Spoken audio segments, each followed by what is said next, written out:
Sporting Dog Adventures, run, boy, That run. was awesome. Everything you Good need boy. is here under the sun. Everything you need is here under the sun.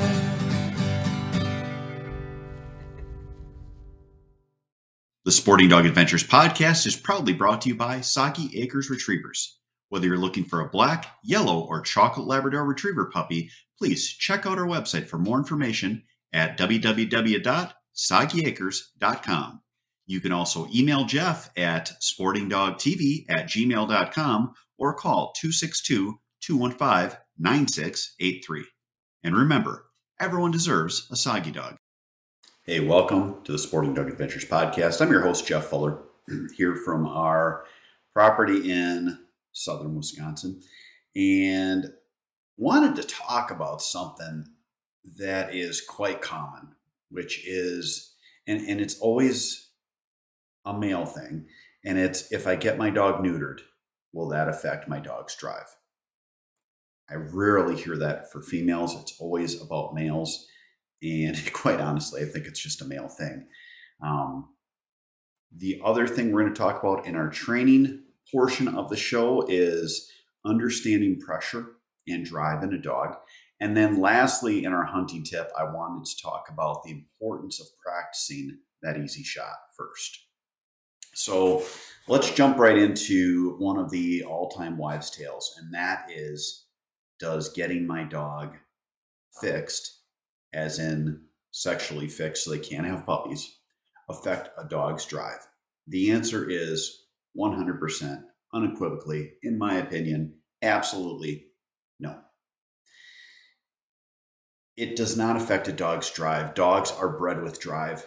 Dogs are bred with trainability. They're bred with their drive for hunting, drive for training, trainability, and all those things by the person that is breeding those two dogs. It is why having a hunting breed does not mean you're going to have a hunting dog, because there's far more to it than just putting two Labrador Retrievers together to make a nice litter of Labrador Retriever puppies, contrary to popular belief. I will often hear when we put up our price, if someone asks that our puppies are $2,200 at Saki Acres Retrievers, that is just preposterous, because, oh my gosh, you should only charge $300. Training is what makes a good dog. Or it's so easy to breed dogs that you are charging way too much. All those are ridiculous statements if you understood dog training and dog breeding, but you're never going to change that person's opinion. They're probably the same person that is going to say that if I get my male dog fixed, my dog won't hunt. The funny thing is, rarely, maybe I think once in 20 years have I heard someone ask that about a female dog. So if a female dog can get spayed and they still hunt, why would it be different for a male dog if they are neutered, that they would still hunt? You hear that, and it's something that's perpetuated on social media, in the wives' tales people tell each other, and it couldn't be farther from the truth. Again, your dog is going to have hunting drive because of the breeding.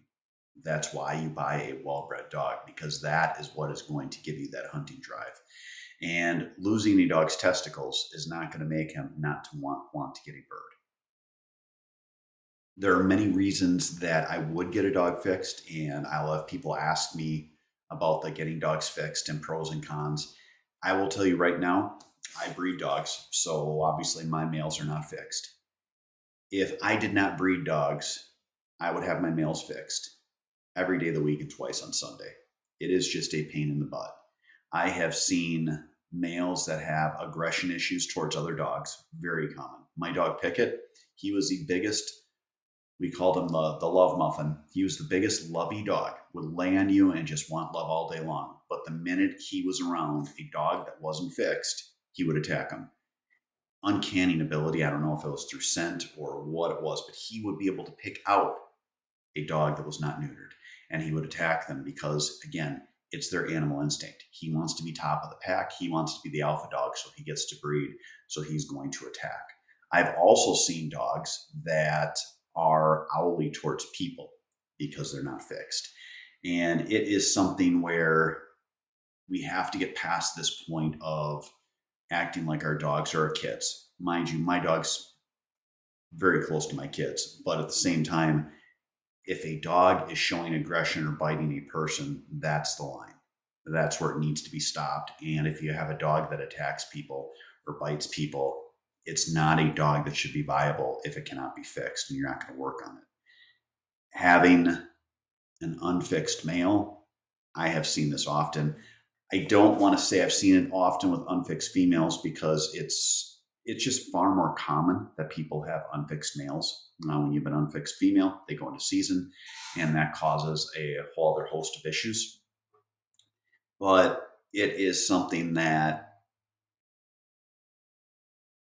we've seen dogs in our kennel to the point that are not fixed, with aggression towards people and aggression toward dogs, to the point where I will not board them. I will not bring them in for training if they're over a year old and they still are unfixed. And it sounds harsh. It's not hating on people that want to breed dogs, but I came to this conclusion. I was slowly getting there, and I came to this conclusion that it just wasn't going to happen anymore. I wasn't going to take unfixed males because we had dogs in. I had several females in heat. We always put them out separately, but that scent is in the kennel. I had 2 dogs in. Both came in and started peeing all over the kennel on everything. One came in when the owner dropped him off, peed in all 4 corners of the inside kennel. And then those same 2 dogs that were both there that went out as males in the male group got in a fight. And I'm like, I'm just done with this. So that is a huge thing to think about. The other thing is, my gosh, just taking him outside. A male dog's, his DNA tells him he should mark stuff, which is putting drops of urine here, drops of urine there. The biggest accidents I've had in my house weren't because my dogs didn't go out. It's because my males didn't go out and void their bladder because they're too worried about letting all the ladies know that they were there. So it's something that, from a safety factor, convenience factor, whatever factor you want to talk about, I would get dogs fixed if I didn't breed dogs. Now, the other wives' tale that will go with that is that if you get a dog fixed, whether it's spayed or neutered, they're going to gain weight. There's a real simple fix for that. You feed them less. If it does knock their metabolism down, giving them less food is not going to kill them. We hear and see so many dogs where people will say, I have a big dog. It's big. Like the dog is wide, so it's muscular. Mind you, the dog never gets any exercise. And it's like, no, you basically have a walrus with paws. You have a wide dog. It is fat layers, and your dog should not be that structurally large because they should be a 70-pound dog, and you are telling me you have a 120-pound dog.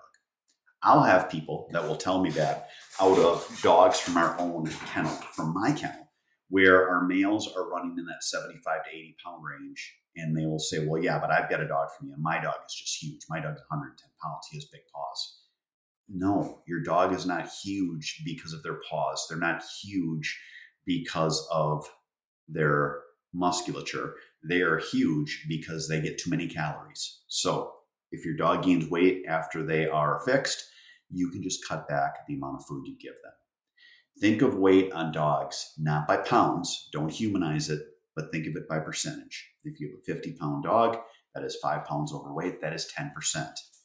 Most dogs that are 50 pounds would probably be 70 pounds in today's day and age. That is a dog that is going to be 30% overweight. That is a dog that is just giant if you think of it from the percentage part. And if you have a dog where you were saying they're a 110-pound dog and the dog's supposed to be 70 pounds, we're now into that morbid obesity on your dog. So you have to take that stuff into consideration. And if you're going to humanize weight on dogs, humanize it on yourself. If your dog is 20% overweight, which a 50-pound dog that weighs 60 pounds would be 20%, now make that 20% times yourself on weight. And then you'll start to look at it and go, wow, that's a lot of weight. Their joints are only made to carry so many pounds. Their muscles are only made to support so many pounds. you're going to wear your dogs out. You're going to affect your dog's longevity. So take the time, figure out what the optimal weight is on your dog, and then keep them at that. So that's it for this part of the show. Next up, I want to talk to you about understanding pressure on your dogs and drive. We'll have all that and more coming up after this.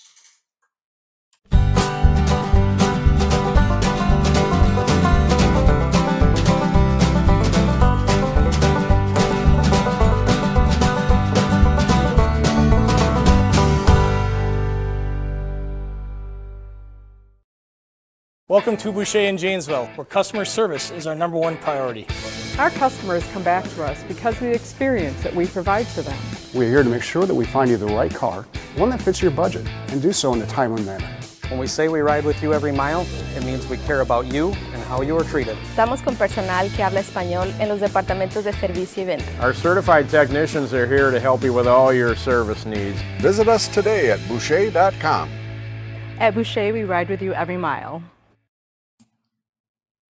It's Jeff Fuller from the Sporting Dog Adventures podcast, and I need a little help. Please stop what you're doing and give us a 5-star rating. Follow us on the platform you're on. Give us a thumbs up. And above all, share our podcast with your friends and family. Our podcast will grow even more, and we can get more people involved in the sport we love with dogs in the field.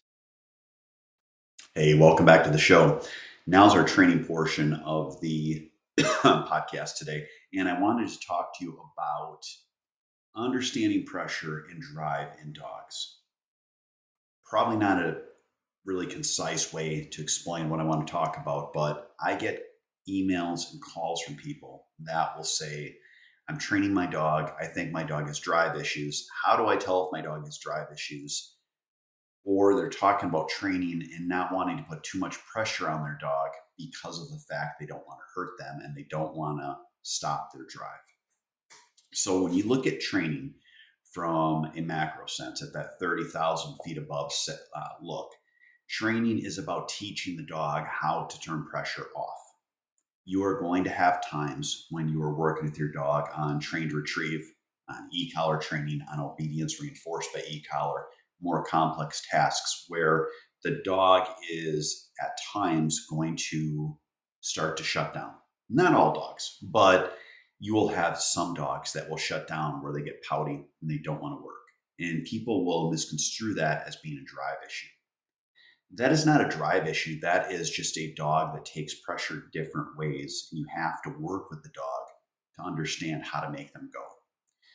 About 20% of my lines are out of my bell line or picket, Sidekickers Pickett's charge. And those dogs are on the softer side. Those dogs have great drive, great ability. They have high prey drive, high training drive, but if you get on them, you have to give them a ton of praise to bring them back up and make them want to work. It is like being a psychologist. When I used to do my force fetcher train retrieve with only an ear pinch and then transitioned later to using an e-collar, I would get to the point where we started to work in the yard on retrieves at usually between 4 and 6 weeks into training. And I would have dogs that would basically blow me off and be like, no, I'm not going to go fetch that when you throw something for them. That was their last semblance of power that they had where they could tell me no. They were like, no, I don't like you. I'm not going to do it. You can't make me. And in essence, they were right in a sense. You still had to push them through that, but you had to work with them at different ways and you doing different things to push them through this. It got much easier when I transitioned to using an e-collar. I would start with an ear pinch for 1 week and then transition completely to e-collar. That made it easier where the dogs, for whatever reason, didn't hold animosity toward me or toward the bumper that they were retrieving. And I had a lot more success with it. But again, either way, when you are working with your dogs, think of it as the dog's got a negative reinforcement if they don't do something, but you have to give them 80 to 90% positive reinforcement when you're communicating with them so that you're giving them a reason to want to please you. If you give them a ton of praise, that is going to get them through that pouty portion and make it where they want to work for you. So again, if a dog is reacting adversely to pressure, it's not as much about drive. It's more about how to work with that dog as a teammate, how to push them through certain things, and how to reward them so they want to work. So I hope that helps. Next up, I want to talk about hitting the easy shot when you're practicing before hunting season on your trap and skeet shooting. We'll have all that and more coming up after this.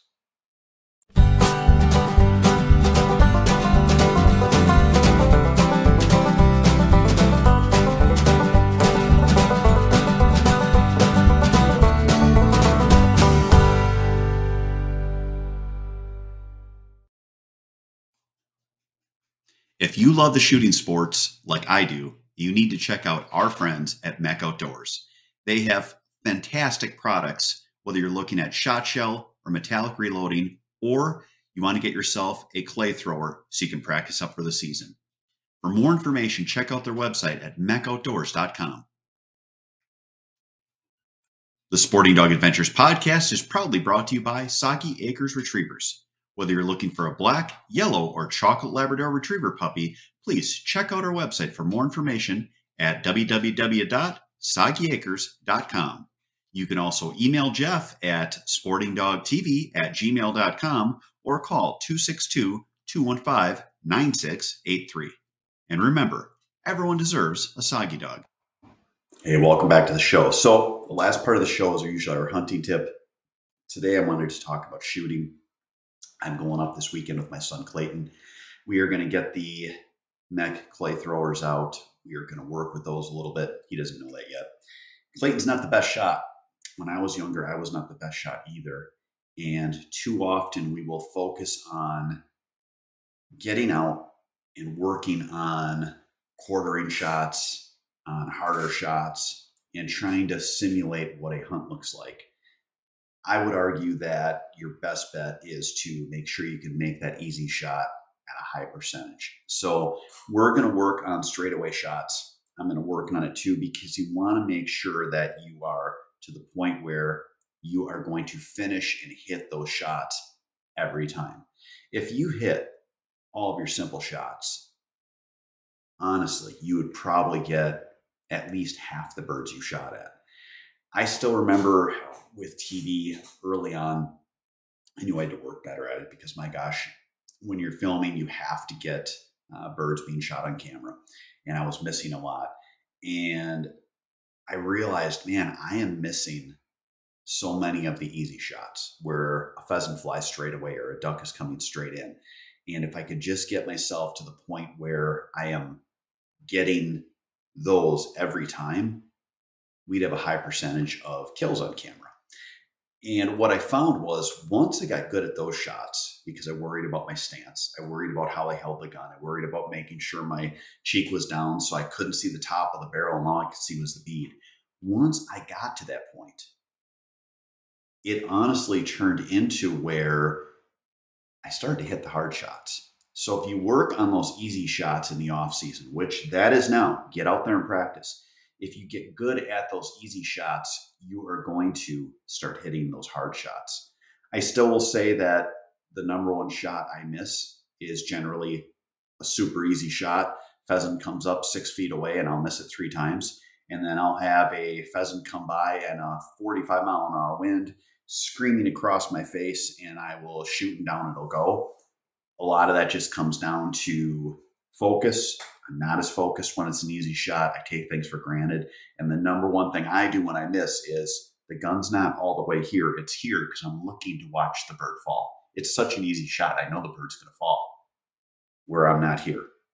So look at your shooting. When you miss, look at why you're missing, and then get yourself in a position so you're hitting those easy shots high percentage of the time, and the hard shots will follow. Hope that helps. Thank you so much for listening to today's show. We do appreciate you guys checking in.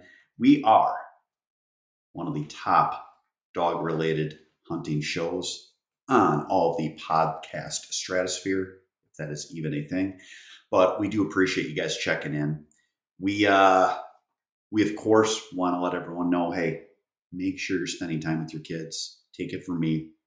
These are memories that you will always have, and you will never be upset that you have. You don't want to get to the point where you don't make those memories because you're too busy. Spend time with your kids, get them out there in the field, have fun. It is almost that time of year we all wait for. Everyone have a great rest of the week. Thank you so much for listening again, and God bless.